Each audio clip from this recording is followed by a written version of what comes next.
ready to start talking about this week's monumental game, Titanic struggle with Winton Woods. I tell you what, it's a Thursday night Fox game. It's on TV. Yeah. It's really going to determine the league. It's going to determine whether you're still in it for the playoffs. Every time we play Winton Woods, it has a lot of importance for everything concerned. So this is really turning into a big, big rivalry. It has, and I think it's a really a healthy rivalry. I think they really respect our program as we do theirs. Think about it. We were 30-some seconds away from having the last 3 Division II state champions out of our league. Yep. And they could be there again this year. They're a tremendously talented team. But we have a lot of respect for them. They work hard. They play hard. And, we win this game. We put ourselves in a position next week to win the last game. We could win the league. And we would definitely get in the playoffs if we were 9-1. So there's a lot, like you said, a lot riding on it. Not only with the league, but also the playoffs. Yeah, and this is kind of like, I guess if you want to call it for high school football, a Monday night football game, if you want to call it that. Fox Sports Ohio, you're going to have everybody watching. Is there anything with the guys getting maybe too keyed up and too geared up that they know that their only thing on TV, kind of like the Glenville game when it came on? Do you think it's? I don't think so. I think once you start playing, I think it's just football. I don't think the TV part of it really makes a big deal to them. When they're sitting on the sideline and they know they're looking at them, they're looking to say hi, Mom. With some guys, they've got Owens and I believe Kemper, and those guys have really stepped in and done a nice job. I believe they had 656 yards rushing last week against Milford. So they're really good. Yeah, that ought to tell you how good they're running the football. It starts with Kemper at the fullback. He's about 195 pounds, but he's very explosive. A strong kid, and then Owens, a quarterback, who was really, I think, one of their main returning starters on offense, and he's now the quarterback. And he was hurt a little earlier this year, so they had another kid, Gary Underwood, go in, who's now their slot. So they've got really 3 guys that can really hurt you. Whereas last year, you knew it was Brown and Goins, and you just had to kind of watch the other guys a little bit. They've got 3 guys that are capable of making plays at any time, and they've been rolling people with their ground game lately. Do they kind of run pretty much the same offense? They haven't changed too much with those guys missing. They haven't changed a whole lot at all. They're still running the option and not throwing the ball very much. And they're maybe blitzing a little more on defense, but still pretty much the same schemes. Yeah, and on defense, I got another one that's tied, I believe, with Shingleton with interception, and Weber. He's got 5. Talk a little bit about their defense and how talented they are. Well, they're fast, and they definitely bring pressure on you. They've got a great linebacker in Poole, I think, is UC. Yeah. He's a tremendous player. And you mentioned Weber, so they've got playmakers out there, play a lot of man-to-man.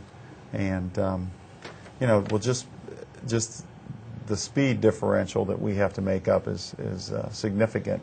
And hopefully we can just keep plugging along and be successful and execute, and we'll be okay. Talk a little bit about the game plan and the keys to the game. Obviously, I think turnovers will be a huge part of this game. Sure. Well, I think special teams, I think we have an advantage there, and we have to exploit that. We can't have any blown assignments.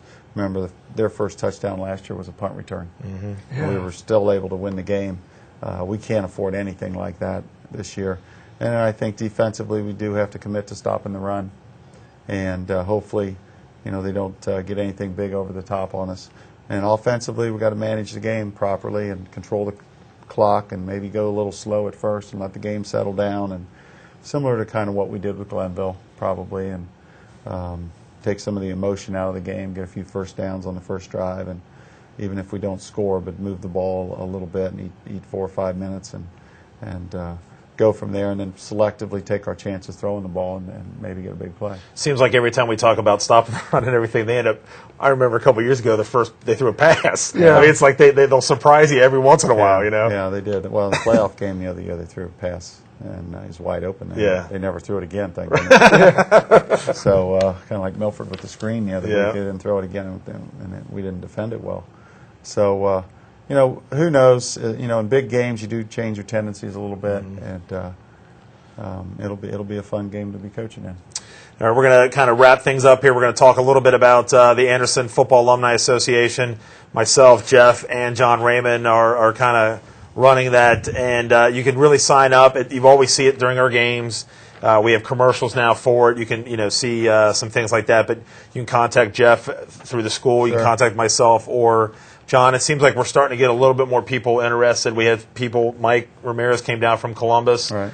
and I had some other alumnus with him too. So that's really neat to see people outside of the Right. city coming in town Right. too. That's what we want. Guys just come back, watch the game, hang out, and socialize with each other, and see how this year's team's representing the Redskin tradition. Absolutely.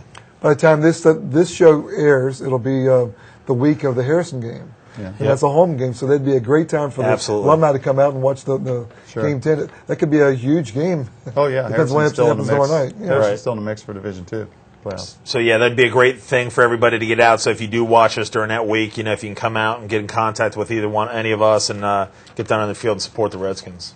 Okay. Let's go ahead and wrap it up, but let's thank all the folks who make this broadcast possible. Thanks to our director, producer, John Raymond, who is getting ready for his debut on the mic Yes, he in a is. couple of weeks Yes, here he when is. I'm out That's of town. So, and thanks to Denise White for providing us the highlights and everything else she does for us. We really appreciate her help, and we couldn't do it without her help. So. And the food. And the food. Absolutely. The food's a big part of it, so don't kid yourself. And remember, if you can't make a game live, we do all the games on usbnsports.com. So if you can't make it, or if you've got grandparents out of town or friends out of town, usbnsports.com is where we do all the games live, and we love knowing that people are listening to us, and drop us an email, let us know where they're listening from.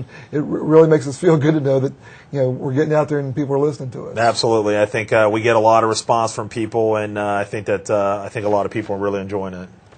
Okay, so Coach, 7-1, going for the big one this week. Yeah. Look forward to it this time tomorrow night. We'll be right in the middle of it. Yeah, we'll be kicking off. So good luck tomorrow night. For Dan Albers, I'm Greg Ellis. Thanks for joining us on Redskin Review.